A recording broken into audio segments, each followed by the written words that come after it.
আসসালামু আলাইকুম ফেসবুকের ভাই ও বন্ধুরা। দূর দূরান্ত থেকে অনেক মানুষ আমারে মেসেজ করে, অনেক মানুষ আমার লগে দেখা করতে আহে, আমার বাসায় আহে। কিন্তু এই ভাইটা অচল মানুষ। উনি আমার লগে অনেক দিন ধরে মেসেজ করতেছে। আমিও অ্যাক্সিডেন্ট করে আইছি। আজকে চিন্তা করলাম ভাইয়ের লগে একটু দেখা করতে চাই। ভাইয়ের কাছে গেলাম, যাওয়ার পরে ভাই কইলো, ভাই আপনি তো আমার মতো অচল মানুষ, আপনার তো আর দেওয়ার কোনো কিছু নাই।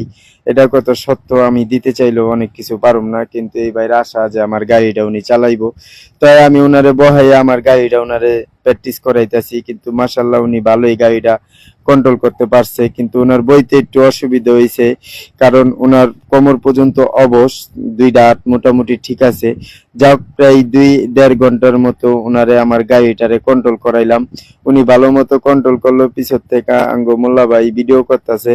ওনার একটা দাবি যে আমার মাধ্যমে জানি একটা গাড়ি পাই, কিন্তু আমি তো অচল মানুষ, আমি মানুষের পয়সা দিয়া চলি, আমি মানুষের পয়সা দিয়া চিকিৎসা করি, কিন্তু ওনার আমি আশ্বাস ছাড়া এই মুহূর্তে কোনো কিছুই দিতে পারলাম না। তো ওনার আমি আশ্বাস দিলাম, ভাই ইনশাল্লাহ আপনি পারবেন। আর ওনারও ইচ্ছা যে উনি আর ভিক্ষা করবো না, উনি গাড়ি চালায় খাইবো।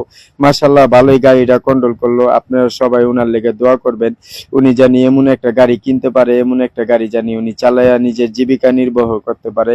আপনারা সবাই সবার লেগে দোয়া করবেন। ইনশাল্লাহ ওনার একটা পেজ আছে, এই পেজটা আপনারা সবাই লাইক কমেন্ট শেয়ার